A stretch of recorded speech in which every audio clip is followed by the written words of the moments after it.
Salut à tous, ravi de vous retrouver sur motorstv.com pour un nouveau numéro du débriefing F1 consacré cette fois au Grand Prix du Japon. Salut Jean-Luc. Salut LFB, bonjour à tous. On a bien vibré, si j'ose dire, sur le circuit de Suzuka qu'on a retrouvé avec un grand plaisir. Quel fabuleux tracé, tout de suite, tu peux peut-être dire un mot. Oui, bien sûr, c'est un grand bonheur. De toute manière, c'est un des deux tracés préférés, on le sait, des pilotes, quand on leur demande spontanément de les citer. Puis alors, ce qui fait très plaisir, c'est de voir les jeunes pilotes qui ne le connaissaient pas, les Hamilton, enfin tous ceux qui n'ont pas eu le bonheur de rouler là-dessus, Vettel c'était à peine, etc., se déclarer immédiatement, ça c'est un vrai circuit, ça c'est un vrai tracé. Bon, on a vu que c'était peut-être un petit peu limite en termes de sécurité, mais moi je dis qu'il faut l'adapter, il faut le faire évoluer, essayer de trouver un petit peu de dégagement. On a vu que les murs de pneumatiques remplissent très bien leur office, et également la sécurité active à bord des monoplaces.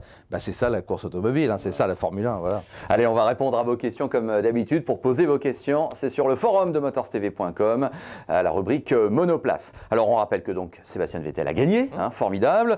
Jarno Trulli monte sur le podium devant Lewis Hamilton et rentre dans les points Raikkonen, Rosberg, Heidfeld, Barrichello et Button. Le leader du championnat du monde, qui a encore 14 points d'avance sur Barrichello. Mais attention, Vettel arrive avec 16 points de retard seulement et 2 grands prix à disputer. Et tu te doutes que c'est sans doute l'objet de la première question, due à Prince_Caméléon. Le final du championnat sera-t-il à l'avantage de Vettel? Et le même scénario qu'en 2007, CF Raikkonen bien sûr, peut-il se répéter? Peut-il se répéter? Oui, tout est possible. En revanche, là, ce qui est vraiment bien, c'est que Vettel, dès le début, lui, il a eu cette attitude déterminée, agressive, dans le bon sens du terme, en disant « Bon, moi, j'ai pas le choix, de toute manière, il faut que je gagne, tant pis si ça ne passe pas. » Bon, il a fait le boulot comme il fallait. On revient en un mot sur les qualifications, pour le moins mouvementées, c'est un euphémisme, mais bon, ça fait partie du jeu, et on a vu que la moindre déconcentration, avec quelques sorties de piste, d'ailleurs un petit peu bizarres, celle de Timo Glock, bon, après, on a invoqué effectivement un petit problème de... Puis après, l'aileron avant est passé dessous. Oui. Heureusement, plus de peur que de mal. Parce que c'est vrai que c'est toujours inquiétant quand on voit un pilote qui ne sort pas tout de suite, même si on a vu qu'il était conscient, etc. Bon, donc des qualifs un petit peu erratiques, une grille de départ, je crois qu'il y a eu 4 versions au total. Tu auras une question tout à l'heure. On va peut-être y revenir. Donc, bon, victoire de Vettel, c'est super, il remplit le contrat. Maintenant, il faut qu'il aligne les deux autres. Pareil, lui, il n'a pas le choix. Et puis, à Button de gérer. Alors, moi, si la question, c'est dans ce sens-là, là, je suis toujours un petit peu sur ma faim, je suis toujours un peu déçu. Je sais bien qu'on part de loin. On a pris des pénalités, de surcroît, mais ces petits bras, quoi. Revenir de Suzuka pour l'écurie qui est leader du championnat du monde et les 2 pilotes en tête du championnat avec 2 et 1 point, soit 3 au total. Alors, il manque un petit demi-point. Ça, c'est de l'épicerie, ça. Je suis désolé, mais là, c'est pas très enthousiasmant. Il va falloir quand même, peut-être après le titre, on peut toujours l'espérer, que Button nous sorte une vraie course. J'allais dire Barrichello, il l'a sorti parce que Monza, c'est lui qui gagne quand même. Voilà. On est d'accord. Bon, en tout cas, honneur à Vettel qui gagne magnifiquement son 3e Grand Prix de cette année.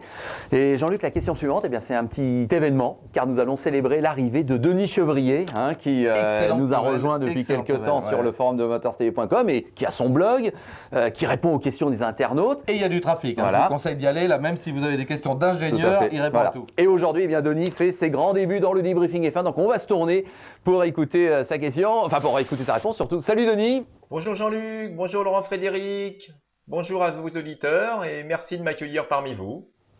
Alors tout de suite, on voulait te poser la question classique. Qu'as-tu pensé du Grand Prix de Renault? Et je crois que tu voulais aussi nous parler de Red Bull. Oui, parler des Renault à Suzuka, c'est difficile. C'est difficile, pourquoi? Parce que le week-end est raté. Le week-end a été complètement raté, c'est clair.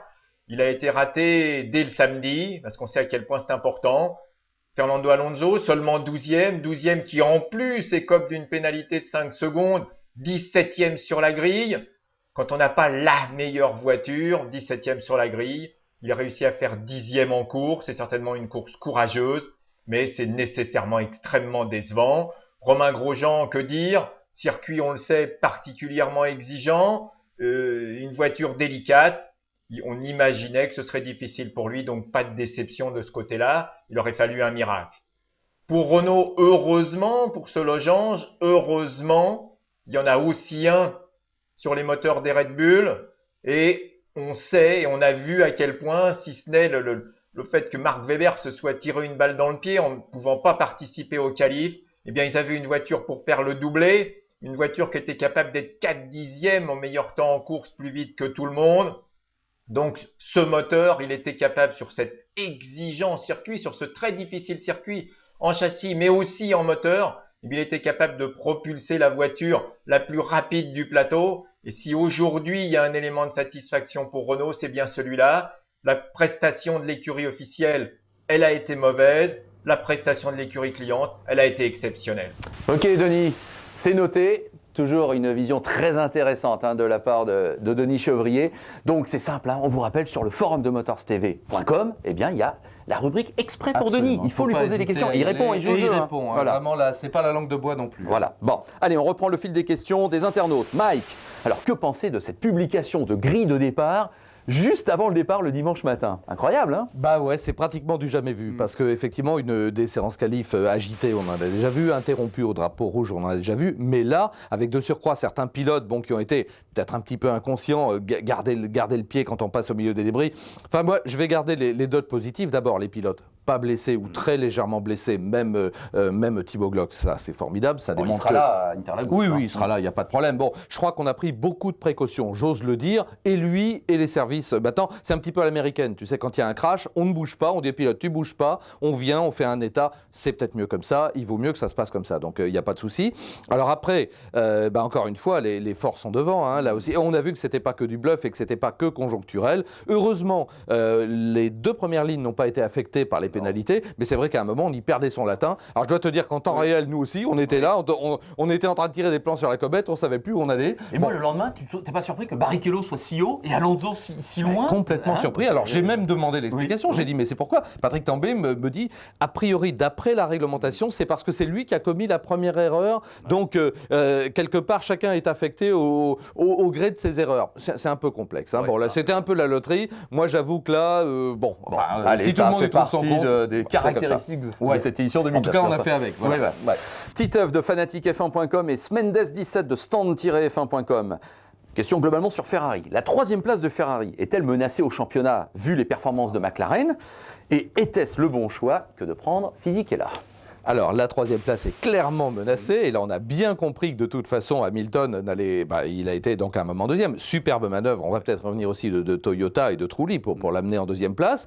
Clairement, là, on est franc-tireur et on y va. Bon, Kovalainen pénalisé, on le sait, par un changement de boîte, un carton et un changement de boîte. Donc, parti de loin. Les McLaren sont là et bien là. Et donc, là aussi, Hamilton fait clairement partie des gens qui vont essayer de ramasser des victoires et qui peuvent perturber le jeu de Vettel. Parce qu'on a bien compris qu'il avait les moyens largement de s'imposer. Alors ça veut dire que oui, Ferrari est en danger, parce que Raikkonen était très clairement et la Ferrari un ton en dessous. Alors deuxième question pour ce qui concerne le choix de Fisichella. Oui. Je me demande si chez Ferrari aujourd'hui, j'ose le dire, on est capable d'aligner deux monoplaces au même niveau.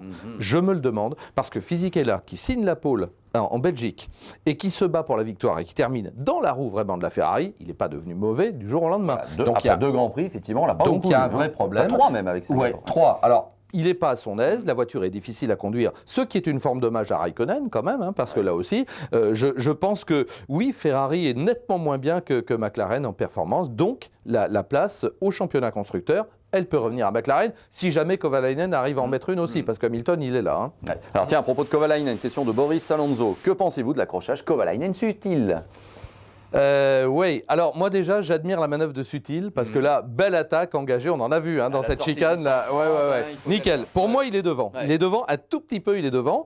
Et donc au moment où ça tourne, alors là, Sutil, il est moyen. Après, on le voit en caméra embarquée, il lui laisse pas la place, clairement. Maintenant, quand on est à la place de Kovalainen, on lève juste pour se remettre derrière. Lui, il ne lève pas. Et il sait qu'en allant au contact dans le gauche qui suit, c'est naturellement Sutil qui part, ce qui se produit. On est à très faible vitesse. Le risque, il est de 0. On va dire, c'est pareil. C'est un incident de course. Il n'y a pas eu de sanction. Non, il n'y a pas eu de sanction. Moi, à la place de Kova, je pense qu'il fallait lever, parce que sinon, malheureusement, on hypothéquait. C'est Sutil qui a beaucoup perdu. Kovalainen aussi, mais voilà. Donc, c'est toujours dommage. Bon, maintenant, ils ont du sang chaud.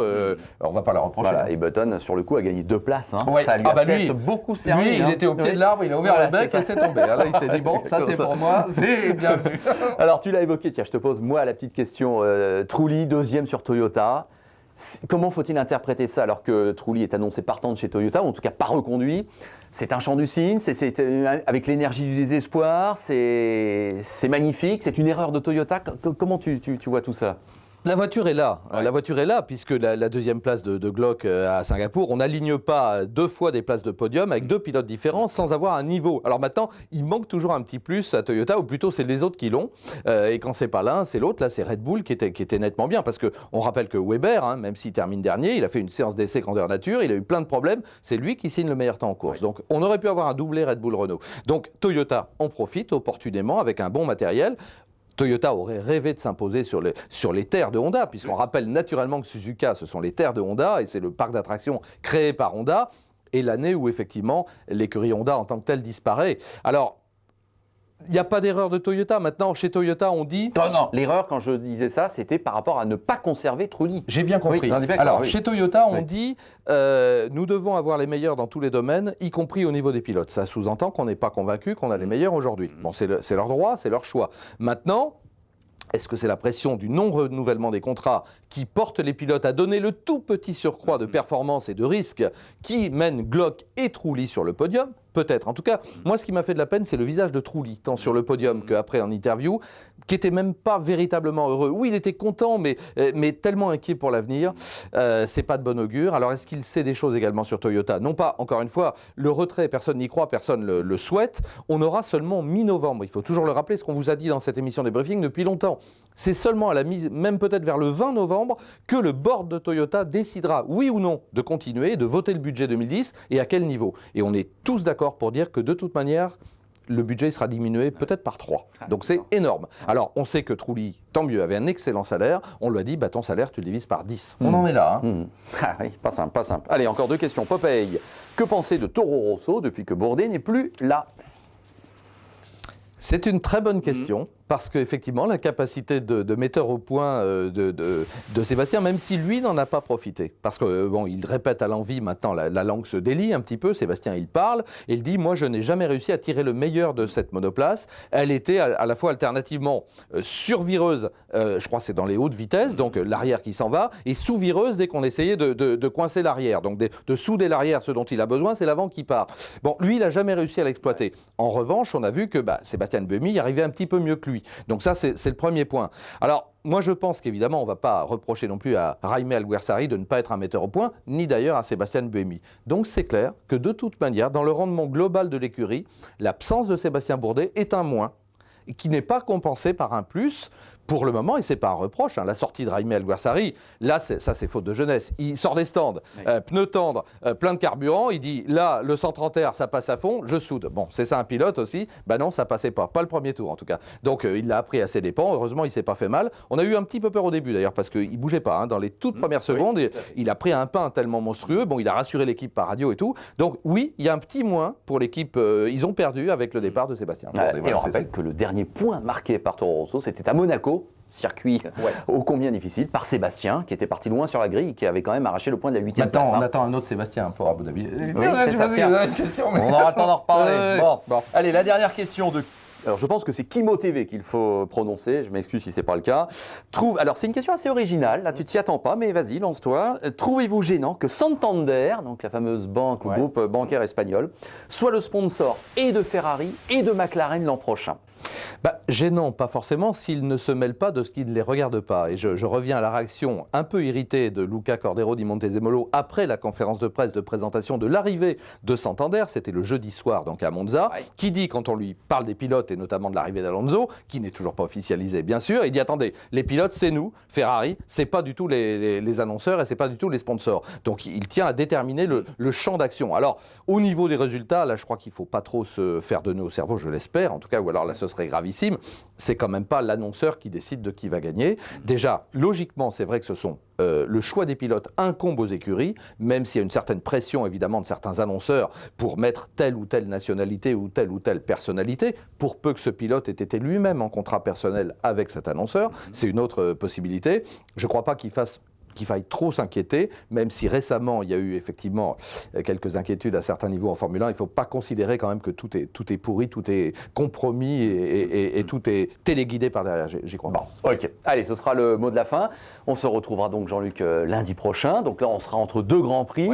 Il y aura une semaine avant Interlagos. Et il y aura peut-être plein d'infos qui seront tombées d'ici là, parce que ça tombe tous les jours. Ça tombe toujours. Bon, alors on vous rappelle que pour poser vos questions, c'est sur le forum. Et vous ne manquez donc pas le blog avec Denis Chevrier qui intervient régulièrement et qui a maintenant donc son propre topic, comme on dit, sur le forum pour qu'il puisse répondre à vos questions. Donc allez-y. Bon, Jean-Luc, je te souhaite une bonne semaine. Mais de même, mon cher et puis FP, donc, bonne semaine à tous. On se retrouve lundi prochain soyez pour un sages. nouveau numéro du débriefing F1 sur motorstv.com. Salut à tous.